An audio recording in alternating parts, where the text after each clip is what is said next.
अभ्रमं रहितम् अजडं विमलं सदा आनन्दतीर्थमतुलं भजे तापत्रयापहम् तपो विद्या विरक्त्यादिसद्गुणौघाकरानहम् वादिराजगुरून् वन्दे हयग्रीवपदाश्रयान् पूज्याय राघवेन्द्राय सत्यधर्मरताय च भजतां कल्पवृक्षाय नमतां कामधेनवे तपस्वाध्याय शुश्रूषा कृष्णपूजारतं मुनिं विश्वेशमिष्टदं वन्दे परिव्राट् चक्रवर्तिनम् श्रीगुरुभ्यो नमः।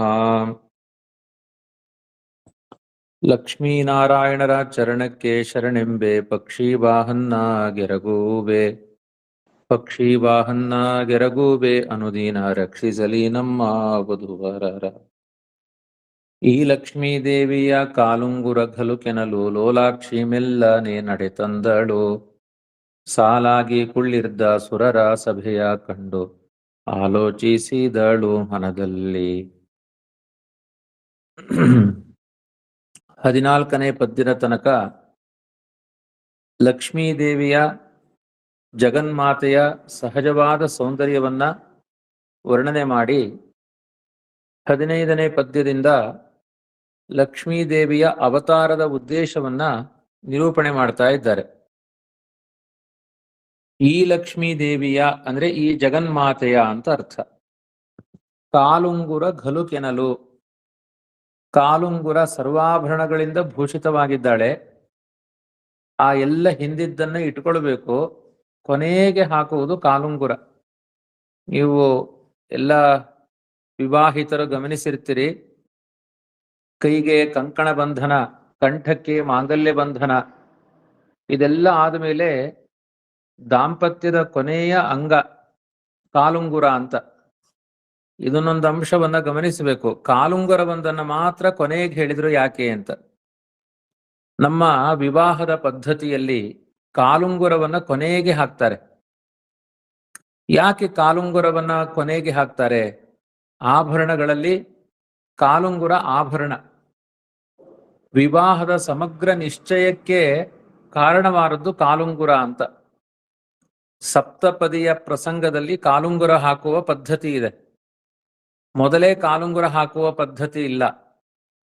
ಅದಕ್ಕೆ ಧರ್ಮಶಾಸ್ತ್ರಕಾರರು ಒಂದು ಬೇರೆ ವಿಷಯವನ್ನು ಹೇಳ್ತೇನೆ. ಧರ್ಮಶಾಸ್ತ್ರಕಾರರು ಒಂದು ನಿರ್ಣಯವನ್ನ ಮಾಡಿದ್ದಾರೆ. ಈಗ ವಧುವರರಿಗೆ ವಿವಾಹವಾಗ್ತಾ ಇದೆ. ವಿವಾಹದ ಪದ್ಧತಿ ಎಲ್ಲ ಮುಗಿಲಿಕ್ಕೆ ಬಂದಿದೆ. ಸಪ್ತಪದಿ ಆಗಿಲ್ಲ, ಕಾಲುಂಗುರ ಇನ್ನೂ ಹಾಕಿಲ್ಲ. ಆ ವರನ ಬಗ್ಗೆ ವಧುವಿಗೆ ಸಂಶಯ ಬಂದಿದೆ, ಅಥವಾ ನಿಶ್ಚಯ ಜ್ಞಾನವೇ ಹುಟ್ಟಿದೆ.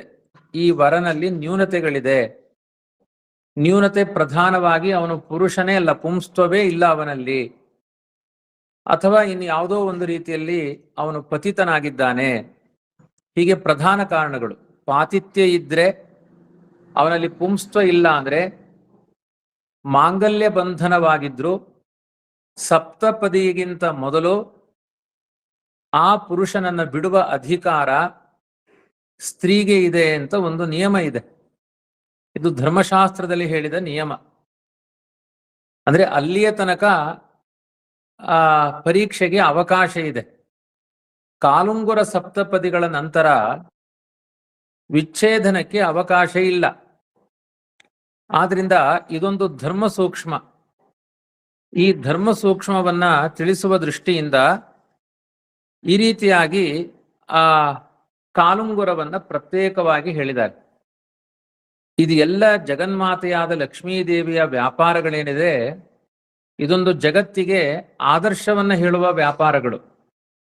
ಅವಳ ಎಲ್ಲ ಆಭರಣಗಳು, ಅವಳ ದೇಹದ ಎಲ್ಲ ವಿಧವಾದ ಚೇಷ್ಟೆಗಳು ಕೂಡ ಜಗತ್ತಿಗೆ ಪಾಠ.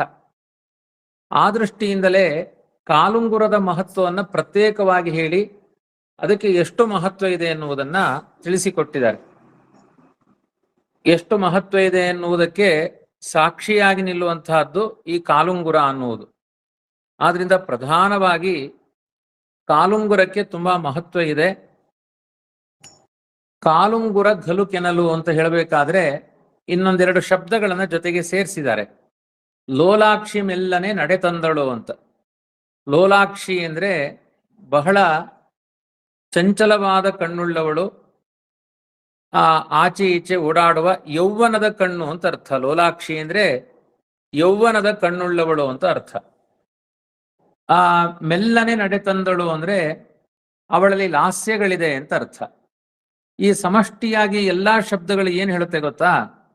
ಕಾಲುಂಗುರ ಘಲುಕ್ ಎಂತ ಇದೆ ಅಂದ್ರೆ ಅವಳ ಹೆಜ್ಜೆಯಲ್ಲಿ ಒಂದು ನಿಶ್ಚಯ ಭಾವ ಇದೆ. ಅಂದ್ರೆ ಕಾಲುಂಗುರ ಘಲುಕ್ ಅನ್ನುವ ಶಬ್ದ ಬರುವ ಹಾಗೆ ಹೆಜ್ಜೆ ಇಡ್ತಾ ಇದ್ದಾಳೆ ಅಂದ್ರೆ ನವಯೌವನದಲ್ಲಿ ಕೂಡಿದ್ದಾಳೆ. ಲೋಲಾಕ್ಷಿ ಅಂದ್ರೆ ಅವಳ ಅಜ್ಜಿ ಅಲ್ಲ, ಒಳ್ಳೆಯ ಯುವತಿಯಾದ ಹೆಣ್ಮಗಳು. ಮೆಲ್ಲನೆ ನಡೆ ತಂದಳು ಅಂದ್ರೆ ನಡಿಗೆಯಲ್ಲಿ ತುಂಬಾ ಸ್ಪಷ್ಟತೆ ಇದೆ.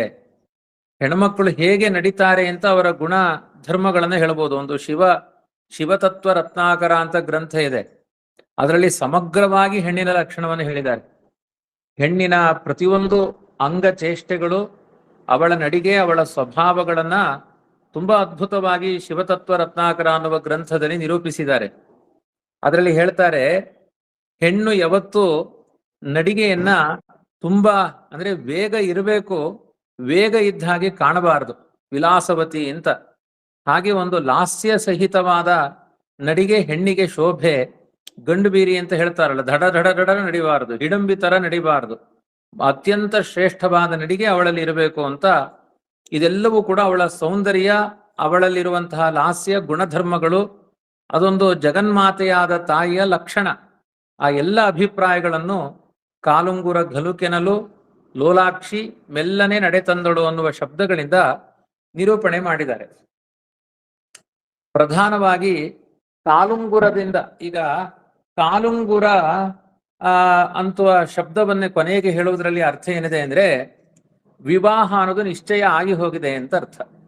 ತುಂಬಾ ದೊಡ್ಡ ಪ್ರಶ್ನೆ ಇದೆ ಇಲ್ಲೊಂದು. ಏನು ಪ್ರಶ್ನೆ ಅಂದ್ರೆ, ಕ್ಷೀರ ಸಮುದ್ರದಲ್ಲಿ ಹುಟ್ಟಿದ ಲಕ್ಷ್ಮಿಯ ಬಗ್ಗೆ ಹೇಳ್ತಾ ಇದ್ದಾರೆ. ಈಗ ಮುಂದೆ ಅವಳು ಯಾರನ್ನ ವಿವಾಹ ಮಾಡಿಕೊಳ್ಬೇಕು ಅಂತ ಚರ್ಚೆ ಮಾಡ್ತಾಳೆ ಅಂತ ಪುರಾಣಗಳಲ್ಲಿ ಇದೆ. ಈಗ ಕಂಠಸೂತ್ರವನ್ನು ಹೇಳಿ ಆಯ್ತು, ಮಾಂಗಲ್ಯ ಸೂತ್ರ ಹೇಳಿ ಆಯ್ತು, ಆಮೇಲೆ ವಿವಾಹಿತರಿಗೆ ಹೇಳುವ ಏನೆಲ್ಲ ಡಾಬುಗಳಿದೆ, ಕೈ ಬಳೆಗಳಿದೆ, ಮೂಗುತಿ ಇದೆ, ಓಲೆಗಳಿದೆ, ಶಿರೋರತ್ನಗಳಿದೆ, ಕಾಲುಂಗುರ ಇದೆ, ಎಲ್ಲವೂ ಕೂಡ ವಿವಾಹವಾದ ವನಿತೆಯ ವರ್ಣನೆ ಇದೆ ಇಲ್ಲಿ. ಅವಳಿಗೆ ಮತ್ತೇನು ಸ್ವಯಂವರ? ವಿವಾಹ ಆಗಿ ಹೋಗಿದೆಯಲ್ಲ. ನಿತ್ಯ ಮುತ್ತೈದೆಯಾದ ಲಕ್ಷ್ಮೀದೇವಿಗೆ ಸ್ವಯಂವರದಲ್ಲಿ ವರುಣ ಒಂದು ಮಾಲೆಯನ್ನು ಕೊಟ್ಟು, ನಿನಗೆ ಇಷ್ಟ ಆದವರಿಗೆ ಮಾಲೆ ಹಾಕು ಅಂತ ಹೇಳಿದ ಅಂತ ಪುರಾಣದಲ್ಲಿದೆ. ಅಲ್ಲ, ಮದುವೆಯಾದ ಹೆಣ್ಮಗಳಿಗೆ ಮತ್ತೆ ಪುನರ್ವಿವಾಹ ಅನ್ನೋದೆಲ್ಲ ಕಲಿಯುಗದಲ್ಲಿ ಶೋಭೆ. ಜಗನ್ಮಾತೆಯಾದ ಲಕ್ಷ್ಮೀದೇವಿಯ ವ್ಯಾಪಾರ ಇದು ಯಾಕೆ ಹೀಗಿದೆ ಅನ್ನುವ ಸಂಶಯಗಳು ಬರುತ್ತೆ. ಅದನ್ನ ಒತ್ತಿ ಒತ್ತಿ ವಾದಿರಾಜರು ಕೂಡ ಹೇಳ್ತಾ ಇದ್ದಾರೆ. ಮೊದಲು ಕಂಬು ಕಂಠದ ಸುತ್ತ ಕಟ್ಟಿದ ಮಂಗಳಸೂತ್ರ ಅಂತ ಹೇಳಿದ್ರು. ಕಂಠದ ಸುತ್ತ ಮಂಗಳಸೂತ್ರ ಇದೆ, ಆ ಮಂಗಳಸೂತ್ರಕ್ಕೆ ವಿಯೋಗವೇ ಇಲ್ಲ, ಹಿಂದೆ ಇಲ್ಲ, ಮುಂದೆ ಇಲ್ಲ, ಈಗಲೂ ವಿಯೋಗ ಇಲ್ಲ ಅಂತ ಅದನ್ನು ದೃಢಪಡಿಸಿದ್ದೇವೆ ಅಲ್ಲೇ.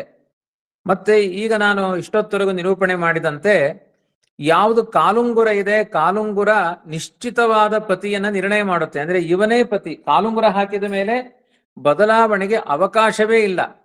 ಆದ್ರಿಂದ ಕಾಲುಂಗುರವು ಕೂಡ ನಿಶ್ಚಯ ಮಾಡಿತು, ಶ್ರೀಪತಿಯೇ, ಭಗವಂತನೇ ಇವಳಿಗೆ ಪತಿಯಾಗಿದ್ದಾಳೆ ಎನ್ನುವ ನಿರ್ಣಯ ಆಗಿ ಹೋಗಿದೆ. ಹೀಗಿದ್ದಾಗ ಮುಂದೆ ಕಥೆ ಏನು? ಇಲ್ಲಿಗೆ ಮುಗಿದೋಯ್ತಲ್ಲ. ಕಲ್ಯಾಣವೇ ಆಗಿ ಹೋಗಿದೆ ಅಂದ್ರೆ ಅಲ್ಲಿಗೆ ಮುಗಿದೋಯ್ತು. ಒಂದು ಹುಡುಗಿಯನ್ನು ನೋಡಿ ಇವಳನ್ನ ಮದುವೆ ಆಗ್ಬೇಕು ಅಂದ್ರೆ, ಇಲ್ಲ ಇಲ್ಲ ಅವಳಿಗೆ ಮದುವೆ ಆಗಿದೆ ಕಣೋ ಅಂದ್ರೆ ಆಮೇಲೆ ವಿಚಾರವೇ ಇಲ್ಲ ಅದರಲ್ಲಿ. ಅಂತಹದ್ದು ಈಗ ಇನ್ನು ಮೇಲೆ ಈ ಸ್ವಯಂವರದ ಬಗ್ಗೆ ಹೇಳಲಿಕ್ಕೆ ಇನ್ನೇನು ಉಳಿದಿದೆ? ಅವಳು ಮನದಲ್ಲಿ ಆಲೋಚಿಸಿದಳು ಅಂತ ಬೇರೆ ಇದೆ. ಇದು ಒಂದು ಸೋಜಿಗದ ಪ್ರಶ್ನೆ ಅಲ್ಲ. ಇವಳನ್ನ ಮದುವೆ ಆಗ್ಲಿಕ್ಕೆ ಯಾರೋ ಮುಂದೆ ಬರಲ್ಲ, ಮದುವೆ ಆಗ ಹೋಗಿದೆ ಅವಳಿಗೆ. ಅದರ ಜೊತೆಗೆ ಅವಳು ಸ್ವಯಂವರ ಮಂಟಪದಲ್ಲಿ ಮಾಲೆಯನ್ನು ಹಿಡ್ಕೊಂಡು ಆಲೋಚನೆ ಮಾಡ್ತಾಳಂತೆ. ಏನಂತ? ನಾನು ಯಾರು ನನಗೆ ಗಂಡ ಆಗ್ಬೋದು ಅಂತ ಆಲೋಚನೆ ಮಾಡ್ತಾಳೆ. ಒಂದು ಜಗನ್ಮಾತೆಯಾಗಿ ವಿವಾಹಿತಳಾದ ಹೆಣ್ಮಗಳು ನನಗೆ ಯಾರು ಗಂಡ ಅಂತ ಅವಳು ಆಲೋಚನೆ ಮಾಡ್ತಾಳ? ಇವ್ರು ಯಾರು ಯೋಗ್ಯರು ಅನ್ನೋ ವಿಮರ್ಶೆಯನ್ನ ಮಾಡ್ತಾಳ?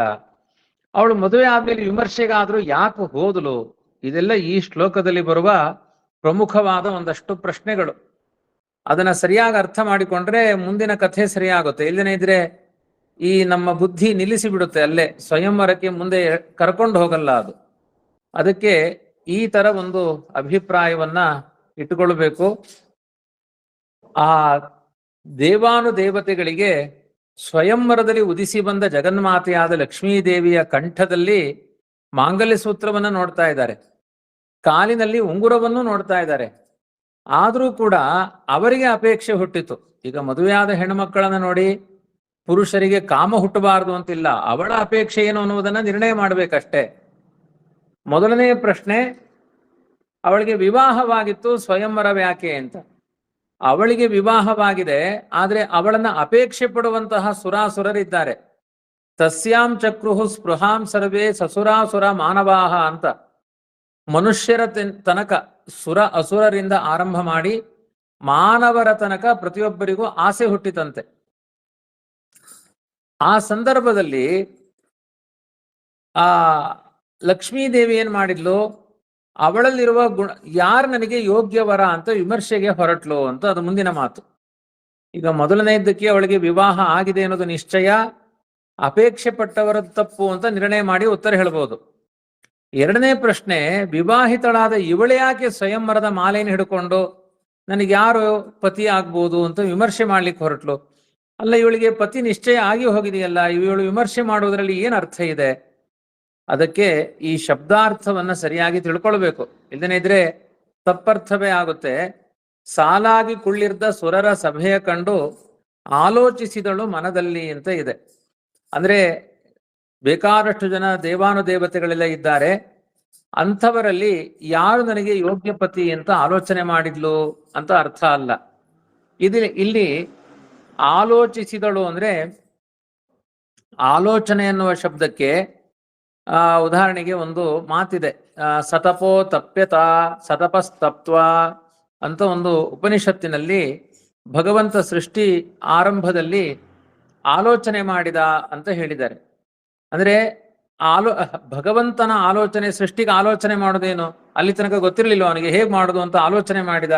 ನಿತ್ಯ ಜ್ಞಾನ ಭಗವಂತನಿಗೆ, ಅವನಿಗೂ ಆಲೋಚನೆ ಎನ್ನುವ ಶಬ್ದವನ್ನು ಹೇಳಿದೆ ಉಪನಿಷತ್ತು. ಅದಕ್ಕೆ ಆಲೋಚನೆ ಎನ್ನುವ ಶಬ್ದಕ್ಕೆ ಗ್ರಹಣೆ ಅಂತ ಅರ್ಥ. ಆಲೋಚನೆ ಶಬ್ದಕ್ಕೆ ಗ್ರಹಣ ಅಂತ ಅರ್ಥ, ಅಂದ್ರೆ ವಿಚಾರ ಅಂತ ಅರ್ಥ.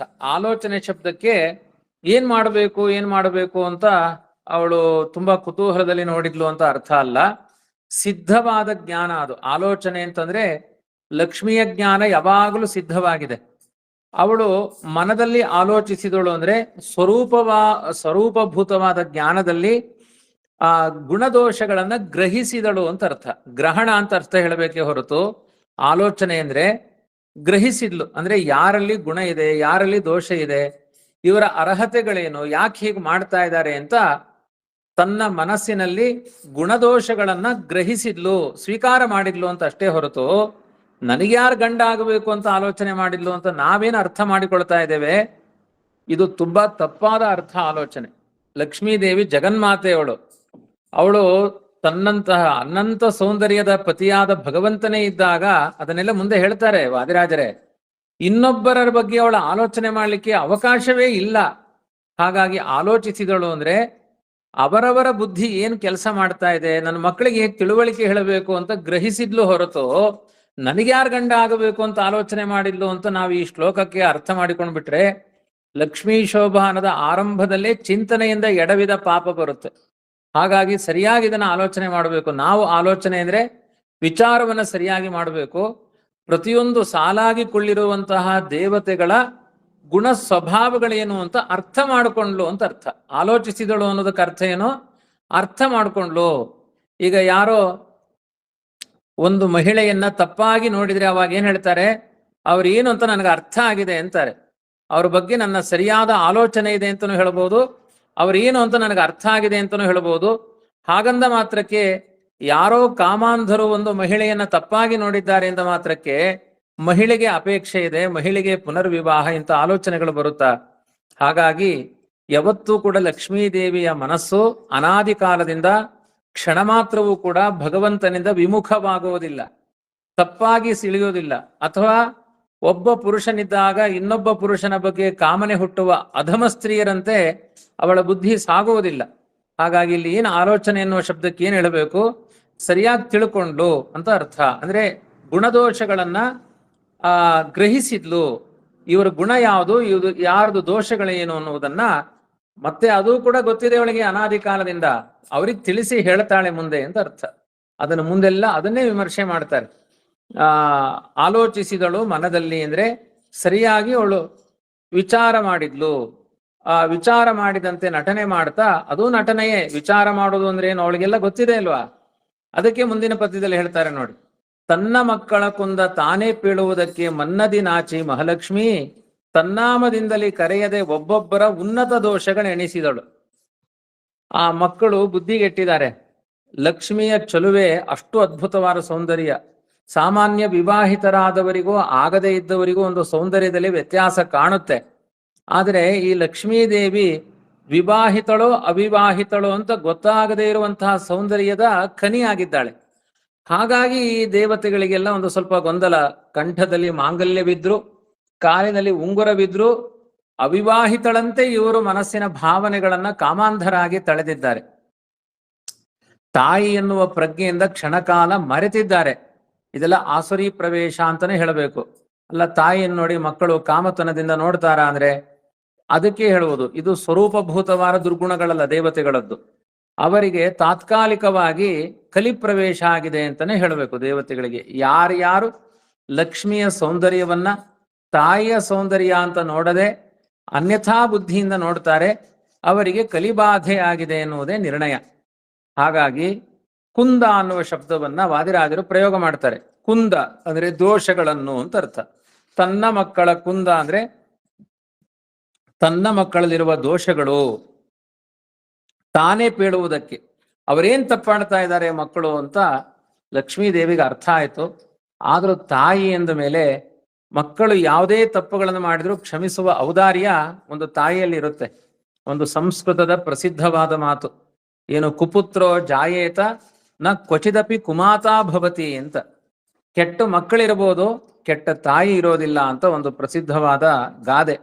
ಹಾಗೆ ತನ್ನ ಮಕ್ಕಳು ಕೆಟ್ಟವರಾಗಿದ್ದಾರೆ ಅಂದ್ರೆ ಅವರಲ್ಲಿ ಅಲ್ಪತೆಗಳಿದೆ. ಕೆಟ್ಟವರು ಅಂದ್ರೆ ಸಾಕಲ್ಲೇನ ಕೆಟ್ಟವರಲ್ಲ, ತಾತ್ಕಾಲಿಕವಾಗಿ ಕೆಟ್ಟವರಾಗಿದ್ದಾರೆ. ಅವರಲ್ಲಿ ನ್ಯೂನತೆಗಳಿದೆ, ಸಾರ್ವಕಾಲಿಕವಾದ ನ್ಯೂನತೆಗಳು ಇದ್ದಾವೆ. ಅದನ್ನ ಹೇಳಲಿಕ್ಕೆ ಮನ್ನದಿ ನಾಚಿ ಮಹಾಲಕ್ಷ್ಮಿ. ಮನ್ನದಿ ಅಂದ್ರೆ ಮನದಲ್ಲಿ ಅಂತ ಅರ್ಥ. ಮನದಲ್ಲಿ ಅವಳಿಗೆ ನಾಚಿಕೆ ಆಯ್ತಂತೆ. ಅಯ್ಯೋ, ನನ್ನ ಮಕ್ಕಳ ಬಗ್ಗೆ ನಾನೇ ದೋಷ ಹೇಳಬೇಕಲ್ವಾ, ನನ್ನ ಮಕ್ಕಳಿಗೆ ನನ್ನನ್ನು ನೋಡಿ ಕಾಮಾಂಧರಾಗಿದ್ದಾರಲ್ವಾ, ಅದನ್ನ ಹೇಗೆ ತಿಳಿಸಿ ಹೇಳುವುದು ಅಂತ ಅವಳ ಸಂಸಾರ ಇದು. ಹಾಗಾಗಿ ನಮ್ಮ ಸಂಸಾರದಲ್ಲೇ ಏನಾದ್ರೂ ನ್ಯೂನತೆಗಳಿದ್ರೆ ಅದನ್ನ ಪಬ್ಲಿಕ್ ಮಾಡ್ಲಿಕ್ಕೆ ಮನಸ್ಸಾಗಲ್ಲ, ನಾಚಿಕೆ ಆಗುತ್ತೆ, ನಮಗೆ ಹೇಳಲಿಕ್ಕೆ ನಮಗೇ ನಾಚಿಕೆ ಆಗುತ್ತೆ ಅಂತ ಹೇಳ್ಕೊಳ್ತೀವಲ್ಲ. ಅದೇ ಅಭಿಪ್ರಾಯದಲ್ಲಿ ನಾಚಿ ಹೆಸರು ಹೇಳ್ದೇನೆ ತನ್ನಾಮದಿಂದಲೇ ಕರೆಯದೆ, ತತ್ತನ್ನಾಮದಿಂದಲೇ ಕರೆಯದೆ ಅಂತ ಯಾರ ಹೆಸರು ಹೇಳಿಲ್ಲ. ಇದು ಭಾಗವತಕ್ಕೆ ವಾದಿರಾಜರ ವ್ಯಾಖ್ಯಾನ. ಯಾಕೆಂದ್ರೆ ಭಾಗವತದಲ್ಲಿ ನೂನಂ ತಪೋ ಯತ್ರ ನಮನ್ಯು ನಿರ್ಜಯೋ ಜ್ಞಾನಂ ಕ್ವಚಿತ್ತಚ್ಚನ ಸಂಗವರ್ಜಿತಂ ಕಶ್ಚಿನ್ ಮಹಾನ್ ತಸ್ಯ ನಕಾಮ ನಿರ್ಜಯ ಸ ಈಶ್ವರ ಕಿಂ ಪರತೋ ವ್ಯಪಾಶ್ರಯ. ಭಾಗವತದಲ್ಲಿ ಒಬ್ಬೊಬ್ಬರಲ್ಲಿ ಒಂದೊಂದು ಗುಣಗಳಿದೆ ಅಂತ ಹೇಳಬೇಕಾದ್ರೆ ಕಶ್ಚಿತ್, ಕಶ್ಚನ, ಕ್ವಚಿತ್ ಈ ತರ ಶಬ್ದಗಳನ್ನ ಪ್ರಯೋಗ ಮಾಡಿದ್ದಾರೆ. ಒಬ್ಬ, ಒಂದು ಕಡೆ, ಇನ್ನೊಬ್ಬನಲ್ಲಿ ಈ ತರ ಹೇಳಿದ್ದಾರೆ ಹೊರತು ಯಾರ ಹೆಸರನ್ನು ಕೂಡ ಸ್ಪಷ್ಟವಾಗಿ ಹೇಳಲಿಲ್ಲ. ಯಾಕೆ ಹೇಳಲಿಲ್ಲ ಅನ್ನೋದಕ್ಕೆ ವಾದಿರಾಜರ ವ್ಯಾಖ್ಯಾನ ಇದು. ತನ್ನ ಮಕ್ಕಳ ಕುಂದ ತಾನೇ ಪೇಳುವುದಕ್ಕೆ ಅಂತ ತನ್ನ ಮಕ್ಕಳ ನ್ಯೂನತೆಯನ್ನು ಹೇಳಲಿಕ್ಕೆ ನಾಚಿಕೆಯಾಗಿದೆ. ಅದಕ್ಕೆ ತನ್ನಾಮದಿಂದಲೇ ಕರೆಯದೆ. ಧರ್ಮರಾಜನಲ್ಲಿ ಈ ದುರ್ಬುದ್ಧಿ ಇದೆ, ಚಂದ್ರನಲ್ಲಿ ಈ ರೀತಿಯಾದ ನ್ಯೂನತೆಗಳಿದೆ, ಇಂದ್ರನಲ್ಲಿ ಈ ತರದ ನ್ಯೂನತೆಗಳಿದೆ, ರುದ್ರನಲ್ಲಿ ಈ ತರದ ನ್ಯೂನತೆಗಳಿದೆ. ಹೀಗೆ ದೇವ ಮಾನವರಾದಿಯಾಗಿ ಪ್ರತಿಯೊಬ್ಬರಲ್ಲಿಯೂ ಕೂಡ ಲಕ್ಷ್ಮಿಗೆ ಅರ್ಹವಾದ ಸಮಾನವಾದ ಗುಣಗಳಿಲ್ಲ ಅನ್ನುವುದನ್ನ ಹೇಳಲಿಕ್ಕೆ ನಾಚಿಕೆಯಾಗಿ ಅವರ ಹೆಸರನ್ನ ಹೇಳದೆ ಉನ್ನತ ದೋಷಗಳು ಎಣಿಸಿದಳು. ಉನ್ನತ ದೋಷಗಳು ಅಂದ್ರೆ ತುಂಬಾ ದೋಷಗಳಿದ್ದಾವೆ ಅವರಲ್ಲಿ. ಅದರಲ್ಲಿ ಪ್ರಧಾನವಾದ ದೋಷಗಳು ಯಾವುದು? ಭಗವಂತನನ್ನ ಬಿಟ್ಟು ಇತರ ದೇವತೆಗಳಲ್ಲಿ ಒಬ್ಬೊಬ್ಬ ದೇವತೆಗಳಲ್ಲಿ ಕಾಣುವ ಪ್ರಧಾನವಾದ ದೋಷಗಳು ಯಾವುದು? ಅದನ್ನ ಅವಳು ಲೆಕ್ಕ ಮಾಡ್ತಾ ಹೋದ್ಲು. ಪ್ರಧಾನವಾದ ದೋಷಗಳನ್ನ ವಿಶೇಷವಾಗಿ ವಿವಾಹದ ಸಮಯದಲ್ಲಿ ವಿಮರ್ಶೆ ಮಾಡಲಿಕ್ಕೆ ಒಂದು ಹೆಣ್ಣಿಗೆ ಅವಕಾಶ ಇದೆ. ಅದನ್ನೇ ನಾನು ಅವಾಗ ಹೇಳಿದೆ. ಹೆಣ್ಣಿಗೆ ಒಂದು ಶೋಷಣೆ ಇಲ್ಲ ನಮ್ಮ ಧರ್ಮಶಾಸ್ತ್ರದ ಪ್ರಕಾರ. ಹಿಂದೆಲ್ಲ ಏನು ಹೇಳ್ತಾ ಇದ್ರು, ಒಂದು ಹೆಣ್ಣನ್ನ ಶೋಷಣೆ ಮಾಡ್ತಾರೆ, ಅವಳಿಗೆ ಇಷ್ಟ ಇಲ್ಲದೆ ಇದ್ರು ಬಲಾತ್ಕಾರ ವಿಧಿಗಳಿಂದ ಮದುವೆ ಮಾಡ್ತಾರೆ. ವಾಸ್ತವಿಕವಾಗಿ ಬಲಾತ್ಕಾರ ವಿಧಿ ಎನ್ನುವುದು ಹೆಣ್ಣಿಗೆ ಇಲ್ಲೇ ಇಲ್ಲ. ಅವಳ ಮನಸ್ಸಿಗೆ ಅನುಕೂಲವಾಗುವಂತೆ ವಿವಾಹದ ಪದ್ಧತಿಗಳಿದೆ. ಅದಕ್ಕೆ ಅಂಥ ಸಂಸ್ಕಾರಗಳನ್ನು ಕೊಟ್ಟು ಅಂಥ ವಿವಾಹಗಳನ್ನು ಮಾಡಬೇಕು. ಅವಳಿಗೂ ಒಂದು ಸ್ವಾತಂತ್ರ್ಯ ಇದೆ. ಇವತ್ತಿನ ದಿನದ ಸ್ವಾತಂತ್ರ್ಯ ಸ್ವಲ್ಪ ಜಾಸ್ತಿ ಆಗಿದೆ. ಯಾಕೆಂದ್ರೆ ಅವಳು ಹೇಳಿದ ಹಾಗೆ ಅಪ್ಪ ಅಮ್ಮ ಕೇಳಬೇಕಾಗುತ್ತೆ. ಅದರಲ್ಲಿಯೂ ಕೂಡ ಈ ವೈದಿಕರನ್ನ ವಿವಾಹ ಆಗುವ ವಿಷಯದಲ್ಲಿ ಹೆಣ್ಮಕ್ಕಳೆಲ್ಲ ತುಂಬಾ ದೂರ. ಒಲ್ಲೆನಾ ವೈದಿಕ ಗಂಡನ ಅಂತ ಜುಟ್ಟು ಜನಿವಾರ ಅಂದ್ರೆ ಡಿಸ್ಕ್ವಾಲಿಫಿಕೇಶನ್ ಆಗಿ ಹೋಗಿದೆ ಹೆಣ್ಮಕ್ಕಳಿಗೆ. ಆದ್ರಿಂದ ಸ್ವಾತಂತ್ರ್ಯದ ಅತಿರೇಕವೂ ತಪ್ಪು, ಇನ್ನ ಸ್ವಾತಂತ್ರ್ಯದ ಹರಣವೂ ತಪ್ಪು. ಹಾಗಾಗಿ ಇತಿಮಿತಿಯಲ್ಲಿ ತನ್ನ ವ್ಯಕ್ತಿತ್ವವನ್ನು ಅರ್ಥ ಮಾಡಿಕೊಳ್ಳಿಕ್ಕೆ, ಅವಳ ಬದುಕಿಗೆ ಯೋಗ್ಯವಾಗಲಿಕ್ಕೆ ಎಷ್ಟು ಬೇಕೋ ಅಷ್ಟು ಸ್ವಾತಂತ್ರ್ಯವನ್ನು ಕೊಟ್ಟು ವಿವಾಹ ಮಾಡಬೇಕು ಅನ್ನುವ ದೃಷ್ಟಿಯಿಂದಲೇ ವರುಣರಾಜ ಒಂದು ಮಾಲೆಯನ್ನು ಕೊಟ್ಟು, ನೋಡಮ್ಮ ಗುಣದೋಷಗಳನ್ನು ವಿಚಾರ ಮಾಡಿ ಇಲ್ಲಿ ಬಂದಿರೋರಲ್ಲಿ ಯಾರಿಗಾದರೂ ಕಂಠಕ್ಕೆ ಈ ಮಾಲೆಯನ್ನ ಹಾಕು. ಅಂದ್ರೆ ನಿನಗೆ ಬೇಕಾದವ್ರಿಗೆ ಮಾಲೆ ಹಾಕು ಅಂತ ಹೇಳಿದ್ದಲ್ಲ. ಬಂದಿರುವ ದೇವತೆಗಳೆಲ್ಲ ಕಾಮಾಂಧರಾಗಿದ್ದಾರೆ, ಅವರಲ್ಲಿರುವ ನ್ಯೂನತೆಗಳೇನು ಅಂತ ಅವರಿಗೆ ಪಾಠ ಮಾಡು. ನಿನ್ನ ಗಂಡ ಅನಾದಿ ಸಿದ್ಧವಾಗಿ ಯಾರಿದ್ದಾನೆ ಅವನ ಕಂಠಕ್ಕೆ ಮಾಲೆ ಹಾಕು ಅನ್ನೋದು ವರುಣದೇವನ ಅಭಿಪ್ರಾಯ. ಹೊರತು ಯಾರು ಯೋಗ್ಯರೋ ಯಾರು ಅಯೋಗ್ಯರೋ ನಿನಗೆ ಬೇಕಾದವ್ರನ್ನ ಮದುವೆ ಆಗುವಂತ ಅರ್ಥ ಅಲ್ಲ. ನಿನಗೆ ಬೇಕಾದವನು ಸರ್ವಶಕ್ತನಾದ ಭಗವಂತನೇ, ಅವನೇ ಅನಾದಿ ಕಾಲದಿಂದ ನಿನಗೆ ಸಿದ್ಧನಾದ ಪತಿ. ಆದರೆ ಈ ದೇವತೆಗಳು ಈ ಕಾಲದಲ್ಲಿ ತಪ್ಪಾಗಿ ತಿಳಿದಿದ್ದಾರೆ. ನಿನ್ನ ದೇಹದಲ್ಲಿರುವ ಮಾಂಗಲ್ಯ ನೋಡ್ತಾರೆ, ಕಾಲಿನಲ್ಲಿರುವ ಉಂಗುರವನ್ನು ನೋಡ್ತಾರೆ, ಆದ್ರೆ ಅದನ್ನೆಲ್ಲ ಮರೆಸುವ ಸೌಂದರ್ಯ ನಿನ್ನ ಮುಖದಲ್ಲಿದೆ. ತಾಯಿ ಎನ್ನುವುದನ್ನು ಮರೆತು ಕಲಿಯ ಆಕ್ರಾಂತರಾಗಿ ತಪ್ಪಾಗಿ ನಡೀತಾ ಇದ್ದಾರೆ. ಅವರಿಗೆ ತಿಳಿಸುವಂತ ಅರ್ಥ, ನೀನು ಅರ್ಥ ಮಾಡ್ಕೋ ಅಂತ ಅರ್ಥ ಅಲ್ಲ. ಲಕ್ಷ್ಮೀದೇವಿ ಗೊತ್ತಿದೆ ಅವರವರಲ್ಲಿರುವ ದೋಷಗಳನ್ನ ಅವರಿಗೆ ಪಾಠ ಮಾಡಿ, ನನಗೆ ಗಂಡ ಅನಾದಿ ಕಾಲದಿಂದ ನಾರಾಯಣನೇ ಆಗಿದ್ದಾನೆ ಅಂತ ಅವರಿಗೆ ತಿಳಿಸಿಕೊಡುವಂತ ಒಂದು ರೀತಿಯಲ್ಲಿ ಸ್ವಯಂವರ ಸನ್ನಿವೇಶ ಏನಿದೆ, ಇದು ದೇವತೆಗಳ ಅಜ್ಞಾನವನ್ನ ಪರಿಹಾರ ಮಾಡುವ ಕ್ಲಾಸ್ ರೂಮ್ ಈಗ. ಹಾಗಾಗಿ ಇದರಲ್ಲಿ ಕ್ಲಾಸಲ್ಲಿ ಟೀಚರ್ ಯಾರು ಅಂದ್ರೆ ಲಕ್ಷ್ಮೀದೇವಿಯೇ. ಅದಕ್ಕೊಳ್ಳೊಂದು ಮಾಲೆ ಹಿಡ್ಕೊಂಡು ಬಂದು ಒಬ್ಬೊಬ್ಬರಲ್ಲಿ ಒಂದೊಂದು ದೋಷಗಳನ್ನ ಹೇಳಿ, ನೀವು ಯಾರು ಯಾವ ಕಾಲದಲ್ಲಿಯೂ ನನ್ನನ್ನ ತಪ್ಪಾಗಿ ಭಾವಿಸಬೇಡಿ, ನಾನು ಅನಾದಿ ಕಾಲದಿಂದ ಭಗವಂತನಿಗೆ ಪತ್ನಿ ಆಗ್ತೇನೆ ಅಂತ ಮೂಲ ರೂಪದಲ್ಲಿ ಹೇಳಿದ್ದಾಳೆ. ಅವತಾರ ರೂಪದಲ್ಲಿಯೂ ಕೂಡ ಶಿಶುಪಾಲ ಜೊಲ್ಲು ಸುರಿಸಿದ ಅನೇಕ ಜನರು ರುಕ್ಮಿಣಿಯನ್ನು ನೋಡಿ ವಿವಾಹ ಮಾಡಿಕೊಳ್ಬೇಕು ಅಂತ ಆಸೆ ಪಟ್ರು. ಸೀತಾದೇವಿಯನ್ನ ಪಡಿಬೇಕು ಅಂತ ರಾವಣಾದಿಗಳೆಲ್ಲ ತುಂಬಾ ತವಕದಿಂದ ಕಾಯ್ದ್ರು. ಆದ್ರೆ ಅವರು ಯಾರಿಗೂ ದಕ್ಕದೆ ಆ ಲಕ್ಷ್ಮೀದೇವಿ ಭಗವಂತನಿಗೆ ನಾನು ದೊರೀತೇನೆ ಎನ್ನುವುದನ್ನ ಕೇವಲ ಮೂಲ ರೂಪದ ಲಕ್ಷ್ಮೀ ರೂಪದಲ್ಲಿ ಅಲ್ಲ, ಅವತಾರ ರೂಪದಲ್ಲಿಯೂ ಕೂಡ ನನ್ನ ಸಮರ್ಪಣೆ ಭಗವಂತನಿಗೆ ಆಗುತ್ತೆ ಎನ್ನುವುದನ್ನ ದೃಢವಾದ ಅಭಿಪ್ರಾಯದಿಂದ ತಿಳಿಸಲಿಕ್ಕೋಸ್ಕರ ಮುಂದಿನ ಪ್ರಕರಣಗಳನ್ನ ಅವಳೇ ವ್ಯಾಖ್ಯಾನ ಮಾಡ್ತಾಳೆ. ಅವಳೇ ಹೇಳುವ ಮಾತು, ಉನ್ನತ ದೋಷಗಳ ಎಣಿಸಿದಳು ಅಂತ ಹೇಳಿದ ಮೇಲೆ 17ನೇ ಪದ್ಯದಿಂದ ಇರುವಂತಹ ಅಭಿಪ್ರಾಯಗಳೆಲ್ಲ ಆ ದೋಷಗಳನ್ನ ಎಣಿಸಿದ, ಆಯಾ ದೇವತೆಗಳ ದೋಷಗಳನ್ನ ಲೆಕ್ಕ ಮಾಡಿದ ಲಕ್ಷ್ಮೀದೇವಿಯ ವಚನಗಳು ಅಂತ ತಿಳ್ಕೊಳ್ಬೇಕು. 17ನೇ ಪದ್ಯದಿಂದ ಲಕ್ಷ್ಮಿ ಮಾಡಿದ ವಿಮರ್ಶೆ ಅಂತ ಅರ್ಥ ಮಾಡಿಕೊಳ್ಬೇಕು. ಕೆಲವಾರು ತಲೆಯೋರಿ ತಪಗೈದು ಪುಣ್ಯವ ಗಳಿಸಿದ್ದಾರೇನೋ ಫಲವಿಲ್ಲ, ಜ್ವಲಿಸುವ ಕೋಪಾದಿ ಶಾಪಾವ ಕೊಡುವಾರು, ಲಲನೆಯ ನೀವಾರು ಬಲಿಸುವರೇ. ಪ್ರಧಾನವಾಗಿ ಒಂದು ಅಭಿಪ್ರಾಯವನ್ನು ಹೇಳ್ತಾ ಇದ್ದಾರೆ.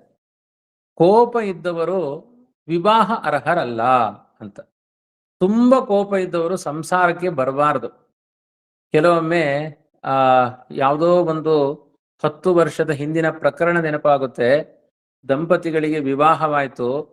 ಆ ಪುರುಷನಿಗೆ ಎಷ್ಟು ಕೋಪ ಇತ್ತು ಅಂದ್ರೆ, ಒಂದು ಏಟು ಹೊಡೆದ ಹೆಂಡತಿಗೆ ಮೂರ್ಛಿತಳಾಗಿ ಕಿವಿಯಿಂದ ರಕ್ತ ಬಂತು.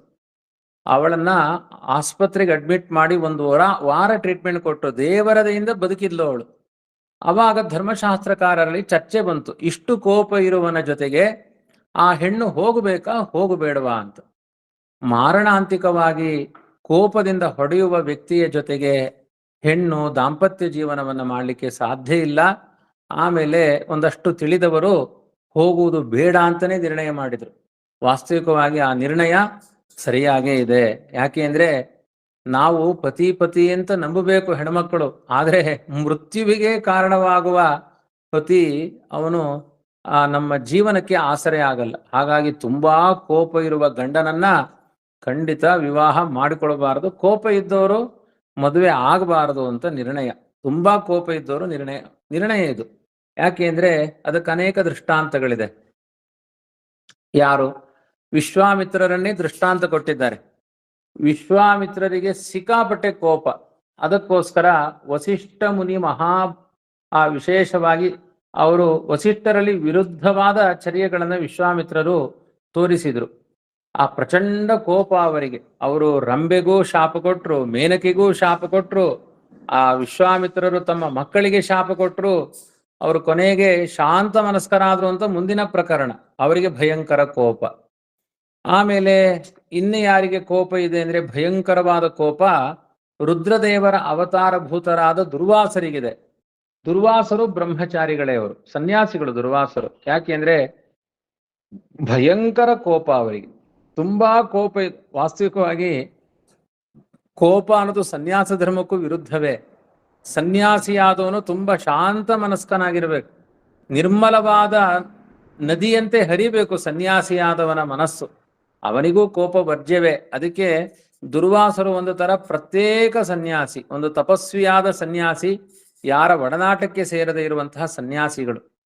ಅದು ಪ್ರಧಾನವಾದ ಅಂಶವನ್ನು ಹೇಳಬೇಕು. ಹಾಗಾಗಿ ಪ್ರತಿಯೊಂದು ಪದ್ಯಗಳಲ್ಲೂ ವಿಮರ್ಶೆ ಮಾಡಿ ಮಾಡಿ ವಾದಿರಾಜರು ಪದ್ಯಗಳನ್ನು ಹೆಣೆದಿದ್ದಾರೆ. ವಿವಾಹಕ್ಕೆ ಅನರ್ಹನಾದ ಪುರುಷ ಯಾರು? ಅತಿಯಾದ ಕೋಪ ಇದ್ದವನು ಸ್ತ್ರೀ ಜೊತೆಗೆ ವ್ಯವಹಾರ ಮಾಡಲಿಕ್ಕೆ ಅನರ್ಹನಾಗಿರ್ತಾನೆ. ಕೋಪದಿಂದ ಹೊಡೆದೇ ಬಿಟ್ರೆ. ಆದರೆ ಹೆಂಡತಿಗೆ ಹೊಡಿಬಾರದು ಅನ್ನೋದೇ ಧರ್ಮ. ಆ ಶಿಷ್ಯರಿಗೆ, ಮಕ್ಕಳಿಗೆ ಮಧ್ವಾಚಾರ್ಯರು ತಮ್ಮ ಗ್ರಂಥದಲ್ಲಿ ಹೇಳ್ತಾರೆ, ತುಂಬಾ ಅಪರಾಧ ಮಾಡಿದಾಗ ಹೊಡಿಬೋದಂತೆ. ಹೇಗೆ ಹೊಡಿಬೋದು ಅಂದ್ರೆ 1 ಗಂಟೆಯಲ್ಲಿ ಮರಿಬೇಕು, ಆ ರೀತಿ ಹೊಡಿಬೇಕು. ಒಂದು ಮೆಲ್ಲ ಅಂದ್ರೆ ನನ್ನ ಕೋಪ ಇದೆ ಅನ್ನೋದನ್ನ ಸೂಚನೆ ಮಾಡ್ಲಿಕ್ಕೆ ಎಷ್ಟು ಬೇಕೋ ಅಷ್ಟೇ ಹೊಡಿಬೇಕು. ವಾಲ್ಯೂಮ್ ತುಂಬಾ ಕಡಿಮೆ ಕೊಡಬೇಕು. ಹೊಡಿಬೋದು ಅಂತ ಹೇಳಿ ಆ ಶಿಷ್ಯರಿಗೆಲ್ಲ ಭಯಂಕರ ಹೊಡೆದು ಬಿಟ್ರೆ.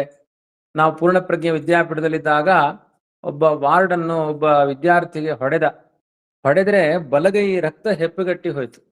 ಸ್ವಾಮಿಗಳು ಆ ವಾರ್ಡನ್ಶಿಪ್ ಇಂದ ಅವನನ್ನು ತೆಗೆದುಹಾಕಿದ್ರು.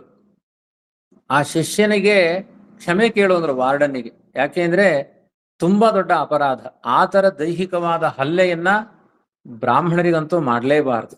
ಬ್ರಾಹ್ಮಣರಿಗೆ ದೈಹಿಕ ಅವನು ಅಪರಾಧ ಮಾಡಿದ್ರು, ಬ್ರಾಹ್ಮಣನಿಗೆ ಹಲ್ಲೆ ಮಾಡಿ ಅವನ ರಕ್ತ ಭೂಮಿಗೆ ಬಿದ್ದರೆ ಭೂಮಿ ಅಧರ್ಮದಿಂದ ಕೂಡುತ್ತಂತೆ, ದೇಶವೆಲ್ಲ ಬಂಜರಾಗಿ ಹೋಗುತ್ತೆ ಅಂತ ಹೇಳಿದ್ದಾರೆ. ಹಾಗಾಗಿ ಮಂತ್ರಜ್ಞನಾದ ಬ್ರಾಹ್ಮಣನಿಗಂತೂ ಅನ್ಯಾಯ ಮಾಡಲೇಬಾರದು. ಅದೇ ತರ ಬ್ರಾಹ್ಮಣಿಗೆ, ಅದರಲ್ಲಿಯೂ ಸ್ತ್ರೀಯರಿಗೆ. ಇದು ಬ್ರಾಹ್ಮಣರಿಗೆ ಹಲ್ಲೆ ಮಾಡಬಾರದು ಅಂತ ಹೇಳಿದೆ. ಅಂದ್ರೆ ಕ್ಷತ್ರಿಯರು ಹೊಡಿಬಹುದು, ಇತರ ಜಾತಿಯವರಿಗೆಲ್ಲ ಹೊಡಿಬಹುದು. ಬ್ರಾಹ್ಮಣರಿಗೆ ಒಂದು ಅಪವಾದ. ಅದಕ್ಕೋಸ್ಕರ ಬ್ರಾಹ್ಮಣರಿಗೆ ಯುದ್ಧಕ್ಕೆಲ್ಲ ನೀವು ಹೋಗಬೇಡಿ ಅಂತ ಹೇಳ್ತಾ ಇದ್ರು. ಯಾಕೆಂದ್ರೆ ಅವರ ರಕ್ತ ಭೂಮಿಗೆ ಬೀಳಬಾರದು. ಹಾಗಾಗಿ ಬ್ರಾಹ್ಮಣನಿಗೆ ಯಾವತ್ತು ಕ್ಷಾತ್ರ ಅನ್ನೋದು ಒಳ್ಳೆಯದಲ್ಲ. ಅವನು ಮಂತ್ರದಿಂದ ದೇಶ ರಕ್ಷಣೆ ಮಾಡಬೇಕು, ಬಾಹುವಿನಿಂದ ಕ್ಷತ್ರಿಯನಾದವನು ದೇಶ ರಕ್ಷಣೆ ಮಾಡಬೇಕು. ಇದೆಲ್ಲ ನಿಯಮಗಳಿಗಿಂತ ಹೆಚ್ಚು ನಿಯಮ ಯಾರಿಗೆ ಅಂದ್ರೆ ಸ್ತ್ರೀಯರಿಗೆ. ಯಾವ ಸ್ತ್ರೀಗೂ ಅನ್ಯಾಯ ಮಾಡಬಾರದು. ಬ್ರಾಹ್ಮಣ ಸ್ತ್ರೀ ಅಂತಲ್ಲ, ಮನುಕುಲದ ಯಾವ ಹೆಣ್ಮಕ್ಕಳಿಗೂ ಕೂಡ ದೈಹಿಕವಾಗಿ ಹಲ್ಲೆ ಮಾಡಬಾರದು. ಕೆಲವೊಂದು ಅಪವಾದ ಇದೆ. ಯಾವುದು ಅಂದ್ರೆ, ಈಗ ಉದಾಹರಣೆಗೆ ರಾಮನೇ ತಾಟಕಿಯನ್ನ ಸಂಹಾರ ಮಾಡಿದ. ಅವಾಗ ವಿಶ್ವಾಮಿತ್ರರು ಹೇಳ್ತಾರೆ, ನಹಿತೆ ಸ್ತ್ರೀವಧ ಕೃತೆ ಘೃಣಾ ಕಾರ್ಯ ಕದಾಚನ. ಹೆಣ್ಣಿಗೆ ಕರುಣೆ ತೋರಿಸಬೇಕು, ಯಾವ ಹೆಣ್ಣಿಗೂ ಅನ್ಯಾಯ ಮಾಡಬಾರದು ಅನ್ನೋದು ಧರ್ಮಶಾಸ್ತ್ರ. ಆದರೆ ಇದು ಹೆಣ್ಣು ಜಾತಿಗೆ ಸೇರಿದ್ದಲ್ಲ, ಇದು ಮಾರಿ ಭಯಂಕರಿ. ಇದರಿಂದ ಜಗತ್ತಿಗೆ ಕ್ಷಯ ಆಗುತ್ತೆ. ಯಾರು ಜಗತ್ತಿಗೆ ಅಂದ್ರೆ ಮತ್ತೊಬ್ಬರನ್ನ ಕೊಲೆ ಮಾಡುವಷ್ಟು ದೌಷ್ಟ್ಯ ಯಾವ ಹೆಣ್ಣಿನಲ್ಲಿದೆ ಆ ಹೆಣ್ಣಿಗೆ ಹಲ್ಲೆ ಮಾಡಬಹುದು. ಇದು ಕೊಲೆಗಡುಕಿ. ಹೆಣ್ಣು ಅಂದ್ರೆ ಕರುಣೆ ಅಂತ ಅರ್ಥ. ಕರುಣೆಯನ್ನ ಮೀರಿದ್ದು ಹೆಣ್ಣೇ ಅಲ್ಲ, ಹಾಗಾಗಿ ಅದನ್ನ ಕೊಲೆ ಮಾಡಬಹುದು ಅಂತ ವಿಶ್ವಾಮಿತ್ರರ ವಿವರಣೆ ಇದೆ. ಹಾಗಾಗಿ ಎಷ್ಟೋ ಜನ ಹೆಣ್ಮಕ್ಳು ನಕ್ಸಲೇಟ್ಸ್ ಇದ್ದಾರೆ, ಭಯೋತ್ಪಾದಕಿಯರಿದ್ದಾರೆ, ಅವರನ್ನೆಲ್ಲ ಕೊಲೆ ಮಾಡಿದಾಗ ಪಾಪ ಬರಲ್ಲ. ಆದರೆ ಸಹಜವಾದ ಹಿಂದೂ ಧರ್ಮದಲ್ಲಿ ಸಣ್ಣ ಪುಟ್ಟ ಅಪರಾಧ, ಒಂದು ವೇಳೆ ಒಂದು ಹೆಣ್ಮಗಳು ಪರಪುರುಷನ ಜೊತೆಗೆ ವ್ಯಭಿಚಾರವನ್ನೇ ಮಾಡಿದ್ಲು, ದೈಹಿಕವಾಗಿ ಹೊಡೆಯುವ ಅಧಿಕಾರ ಪುರುಷನಿಗಿಲ್ಲ. ಅದಕ್ಕೆ ಬೇರೆ ತರದ ಶಿಕ್ಷೆಗಳನ್ನ ಆ ಹೆಣ್ಮಗಳಿಗೆ ಹೇಳಿದ್ದಾರೆ. ದೈಹಿಕವಾಗಿ ಹಲ್ಲೆ ಮಾಡುವುದು, ಕೊಂದು ಬಿಡುವುದು, ಇದನ್ನೆಲ್ಲ ಖಂಡಿತ ಹೆಣ್ಮಕ್ಕಳ ವಿಷಯದಲ್ಲಂತೂ ಮಾಡೋ ಹಾಗೆ ಇಲ್ಲ. ಹಾಗಾಗಿ ಅತಿಯಾದ ಕೋಪ ಇದ್ದವರು ವಿವಾಹ ಮಾಡಿಕೊಳ್ಳಬೇಡಿ ಅಂತಾನೆ ಒಂದು ಪ್ರಧಾನವಾದ ಧರ್ಮದ ಮಾತಿದೆ. ಅದಕ್ಕನುಗುಣವಾಗಿ ಮೊದಲನೆಯ ದೋಷಗಳನ್ನ ಪರಿಗಣಿಸುವಂತಹ ಲಕ್ಷ್ಮೀದೇವಿ ಹೇಳಿದ್ ಯಾವುದು? ಜ್ವಲಿಸುವ ಕೋಪದಿ ಶಾಪವ ಕೊಡುವರು ಲಲನೆಯ ನೀವರು ಒಲಿಸುವರೆ. ಲಲನೆ ಅಂದ್ರೆ ಅತ್ಯಂತ ಒಂದು ಪ್ರೀತಿಯ ಸಂಕೇತವಾದ ಹೆಣ್ಣು ಅಂತ ಅರ್ಥ. ಅವಳಿಗೆ ಲಲನಾ ರತ್ನ ಅಂತ ಕರೆದಿದ್ದಾರೆ. ಅಂಥ ಲಲನಾ ರತ್ನವನ್ನ ಕಠಿಣವಾದ ಮಾತುಗಳಿಂದ ಉಪಯೋಗಿಸಬಾರದು, ಕಠಿಣವಾದ ವರ್ತನೆಗಳಿಂದ ಸಿಟ್ಟು ಮಾಡಿಕೊಳ್ಳಬಾರದು. ಅವರು ವಿವಾಹಕ್ಕೆ ಅನರ್ಹರಾಗಿ ಬಿಡ್ತಾರೆ. ನಿಮಗೊಂದು ಸಣ್ಣ ದೃಷ್ಟಾಂತವನ್ನು ಹೇಳ್ತೇನೆ. ಮಹಾಭಾರತದಲ್ಲಿ ಆ ಒಬ್ಬ ಋಷಿಯ ಕಥೆ ಬರುತ್ತೆ. ಋಷಿಯ ಕಥೆ, ಋಷಿಯ ಪತ್ನಿಯ ಕಥೆ ಎರಡೂ ಕೂಡ ಸಮಾನವಾದ ಕಥೆಗಳು. ಆ ಋಷಿಯ ಕಥೆ ಅಂದ್ರೆ ಆಸ್ತಿಕನ ವಾಸುಕಿಯ ತಂಗಿಯನ್ನ ಸರ್ಪಕುಲದ ರಕ್ಷಣೆಗಾಗಿ ಒಬ್ಬ ಆಸ್ತಿಕನ ಜನ್ಮಕ್ಕೋಸ್ಕರ ಜರತ್ಕಾರು ಅಂತ ಒಬ್ಬ ಋಷಿ, ಆ ಋಷಿಗೆ ಕೊಟ್ಟು ವಿವಾಹ ಮಾಡಬೇಕು ಅಂತ ಆಲೋಚನೆ ಮಾಡ್ತಾರೆ. ಆ ಜರತ್ಕಾರುವಿಗೋ ಭಯಂಕರ ಕೋಪ. ಅವನು ಅದಕ್ಕೋಸ್ಕರನೇ ಕೋಪದ ನಿಮಿತ್ತದಿಂದ ವಿವಾಹ ಮಾಡಿಕೊಂಡಿರಲಿಲ್ಲ ಅವನು.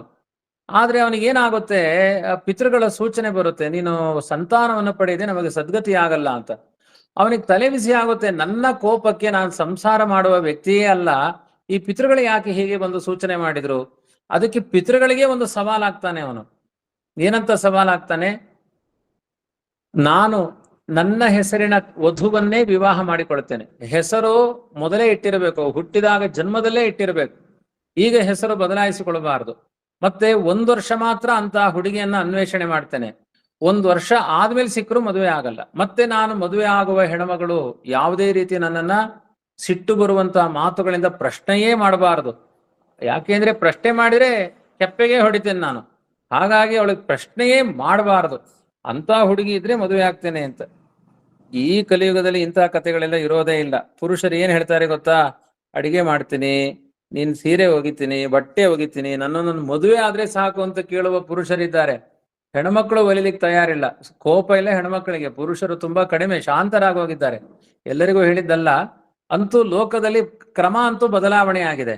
ಆದ್ರೆ ಈ ಜರತ್ಕಾರು ಏನೆಲ್ಲ ನಿಯಮಗಳನ್ನ ಹಾಕ್ತಾನೆ. ಸಿಗುದೇ ಇಲ್ಲ ಅಂತ ಹುಡುಗಿ. ಕೊನೆಗೆ ಅರಣ್ಯದಲ್ಲಿ ನಿಂತು 3 ಸಲ ಜರತ್ಕಾರು ಅಂತ ಕರೀತಾನೆ. ಆ ವಾಸುಕಿಯ ಸಹೋದರಿ ಜರತ್ಕಾರು ಬಂದು ವಿವಾಹವಾಗ್ತಾಳೆ. ಆದ್ರೆ ಆ ದೊಡ್ಡ ದೇವ ಕಾರ್ಯದ ಉದ್ದೇಶ ಇದೆ. ಅವಳಿಗೆ ಗೊತ್ತು, ಇವನು ಕೋಪಿಷ್ಠ, ಭಯಂಕರವಾದ ಕೋಪ ಇದೆ, ಒಂದು ಪ್ರಶ್ನೆ ಕೇಳಿದ್ರು ಬಿಟ್ಟು ಹೋಗ್ತೀನಿ ಅಂತ ಹೇಳಿದಾನೆ ಮೊದಲೇ ಅವನು. ಆದ್ರೂ ಕೂಡ ಒಂದು ಆಸ್ತಿಕನ ಉತ್ಪತ್ತಿಗೋಸ್ಕರ ಅವಳು ಸಹನೆಯಿಂದ ಜಗತ್ತಿನ ಕ್ಷೇಮಕ್ಕಾಗಿ ಸ್ವೀಕಾರ ಮಾಡಿದ್ದಾಳೆ. ಅಂತಹ ಅರ್ಹತೆಗಳು ಇರೋದಿಲ್ಲ, ವಿವಾಹಕ್ಕೆ ಯೋಗ್ಯನಲ್ಲ. ಅವನು ಕೂಡ ಮುಂದೆ ಒಂದು ಪ್ರಶ್ನೆ ಮಾಡಿದ ತಕ್ಷಣ ಬಿಟ್ಟು ಹೋಗ್ಬಿಡ್ತಾನೆ. ದಾಂಪತ್ಯ ಜೀವನದಿಂದಲೇ ವಿಚ್ಛೇದನ ತೆಗೆದುಕೊಂಡು ಬಿಡ್ತಾನೆ, ಬಿಟ್ಟೇ ಹೋಗ್ತಾನೆ ಅವನು.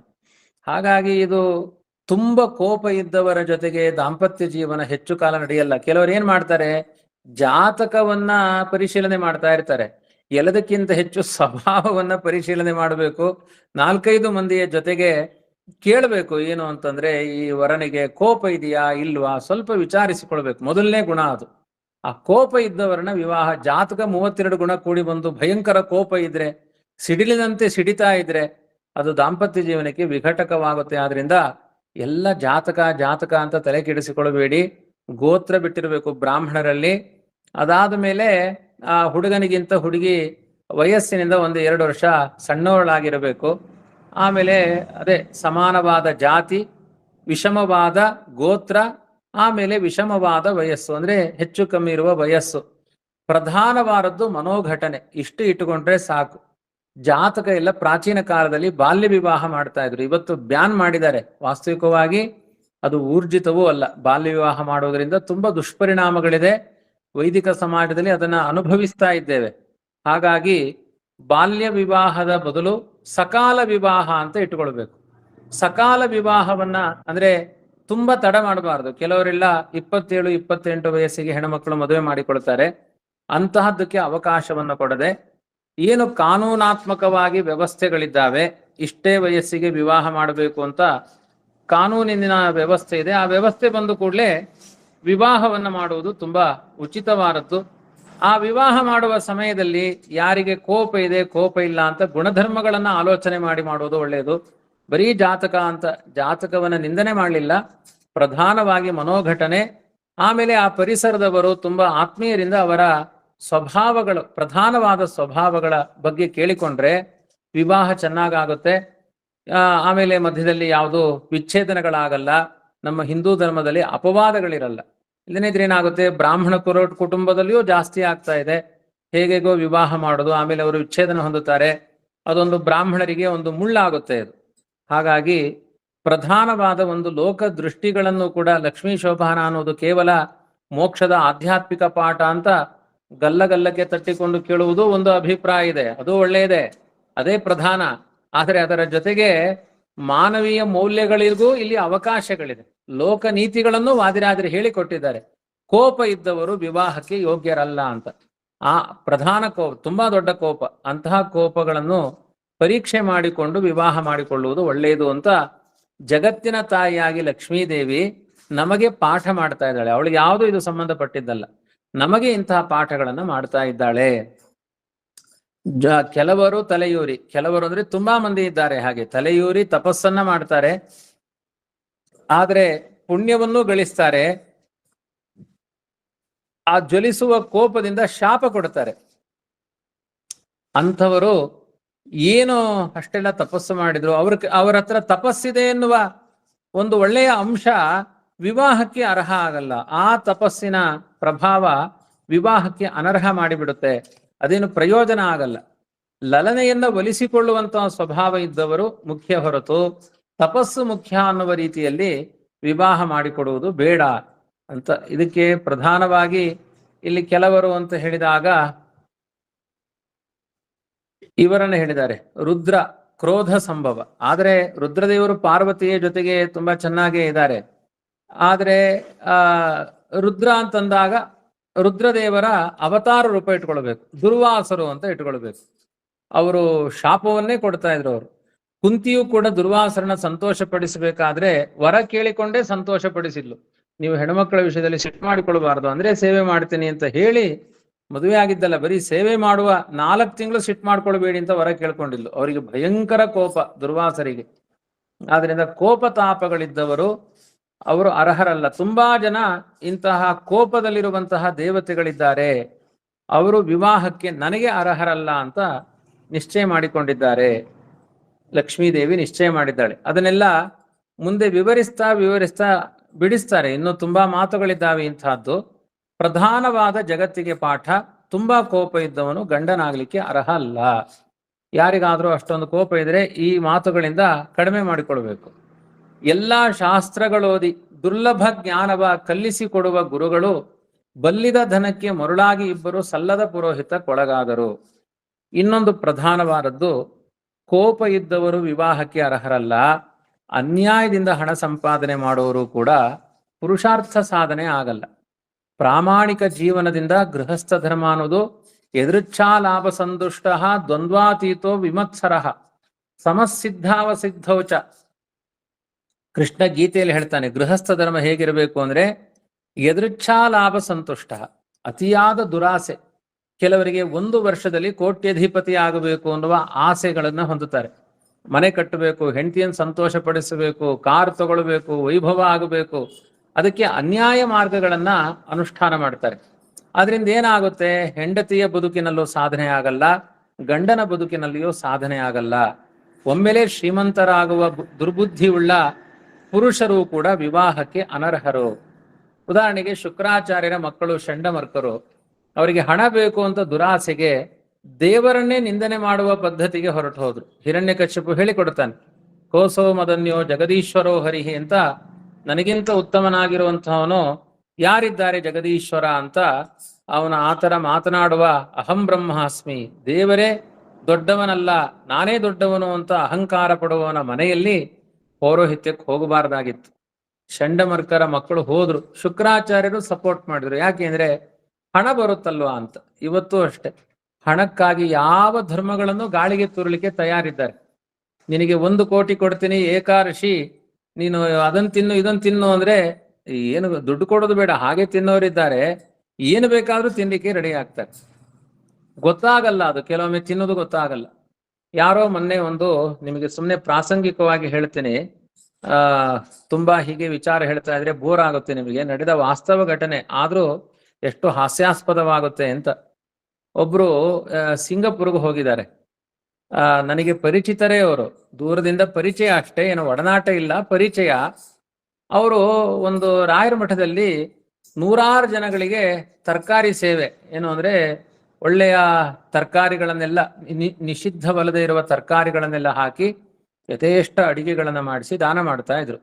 ನಾನು ಕೇಳಿದೆ ಏನು ವಿಶೇಷ ಅಂತ. ಏನಿಲ್ಲ, ಸಿಂಗಪುರಿಗೆ ಹೋದಾಗ ಒಂದು ಹೋಟೆಲಲ್ಲಿ ಫಲಾರಕ್ಕೆ ಹೋದೆ. ಮೇಲೆ ಆ ಉಪ್ಪಿಟ್ಟು ತರ ಏನೋ ಪದಾರ್ಥ, ಅದರ ಮೇಲೆಲ್ಲ ಒಂದಷ್ಟು ಕೊಬ್ಬರಿ ತುರಿ ತರ ಕಾಣಿಸ್ತು. ತಿನ್ನುಬಿಟ್ಟೆ. ಆಮೇಲೆ ಗೊತ್ತಾಯ್ತು ಅದು ಚಿಕನ್ ತುರಿ, ಅದು ಯಾವುದೋ ಒಂದು ಮಾಂಸದ ತುರಿ ಆ ತರ ಕಾಣಿಸ್ತಾ ಇತ್ತು ಅಂತ ಗೊತ್ತಾಯ್ತು. ಅದಕ್ಕೆ ಆ ಪಾಪ ಪ್ರಾಯಶ್ಚಿತ್ತಕ್ಕೆ ಇಷ್ಟು ಜನ ಬ್ರಾಹ್ಮಣರಿಗೆ ತರಕಾರಿ ತಿನ್ಸಿದ್ರೆ ಪರಿಹಾರ ಆಗುತ್ತೆ ಅಂತ ಯಾರೋ ಹೇಳಿದ್ರು. ಅದಕ್ಕೆ ತರಕಾರಿ ದಾನ ಮಾಡ್ತಾ ಇದ್ದೀನಿ ಅಂತ. ಚಿಕನ್ ತಿಂದಾಗ ತರಕಾರಿ ತಿಂದು ಪಾಪ ಪರಿಹಾರ ಆಗುತ್ತೆ ಅಂದ್ರೆ, ಇಷ್ಟು ಸುಲಭವಾಗಿ ಪಾಪ ಪರಿಹಾರ ಆಗೋದಾದ್ರೆ ಪ್ರತಿದಿನ ಎಲ್ಲರೂ ಬೀದಿಲಿ ತಿಂತಾರೆ, ಮರುದಿನ ಬ್ರಾಹ್ಮಣರಿಗೆ ದಾನ ಮಾಡ್ತಾರೆ. ಹಾಗೆಲ್ಲ ಪಾಪ ಪರಿಹಾರ ಆಗಲ್ಲ. ಯಾಕೆ ಹೇಳಿದೆ ಅಂದ್ರೆ, ಅವರಿಗೆ ಹೇಳಿದೆ, ನೀವು ಹಣ ಸಂಪಾದನೆಗೆ ಅಂತ ವಿದೇಶಗಳಿಗೆ ಹೋಗ್ತೀರಿ, ಆಹಾರದ ಸಂಯಮ ಇರಲ್ಲ, ಮನಸ್ಸಿನಲ್ಲಿ ಏಕಾಗ್ರತೆ ಇರಲ್ಲ. ಕಂಡಲ್ಲಿ ಯಾವುದ್ಯಾವುದೋ ವಿದೇಶಿಯರ ಹೋಟೆಲಲ್ಲಿ ತಿಂದು ನನಗೆ ಗಾಯತ್ರಿ ಮಂತ್ರದ ಸಿದ್ಧಿ ಆಗಬೇಕು, ನನಗೆ ವೇದ ಮಂತ್ರಗಳು ಒಲಿಬೇಕು ಅಂದ್ರೆ ಹೇಗೆ ಒಲಿಲಿಕ್ಕೆ ಸಾಧ್ಯ? ಹಿಂದೂ ಧರ್ಮದಲ್ಲೇ ಮಾಂಸ ಭೋಜನ ಅನ್ನೋದು ಕಲಿಯುಗದಲ್ಲಿ ಅಷ್ಟು ಪ್ರಶಸ್ತವಾದದ್ದಲ್ಲ ಅಂತ ಹೇಳಿದ್ದಾರೆ. ಆಯಾ ಜಾತಿ ಧರ್ಮದವರು ಮಾಡಿದ್ದಾರೆ.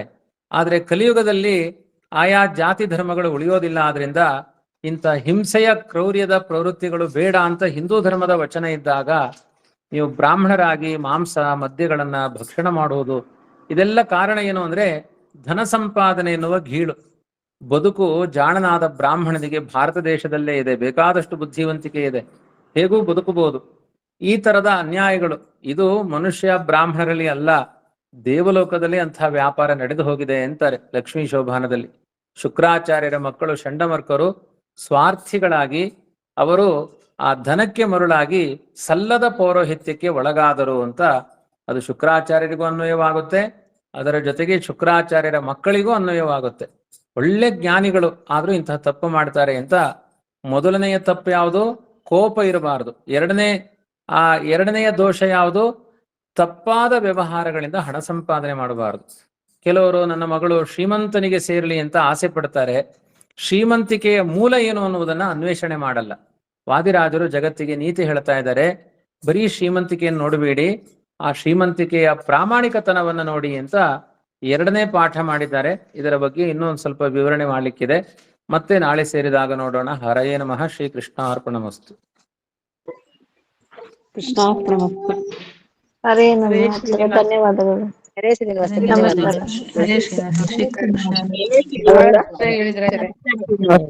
ಹರೇ ಶ್ರೀನಿವಾಸ. ನಮಸ್ಕಾರ ಆಚಾರ್ಯ. ಹರೇ ಶ್ರೀನಿವಾಸ. ಹರೇ ಶ್ರೀನಿವಾಸ.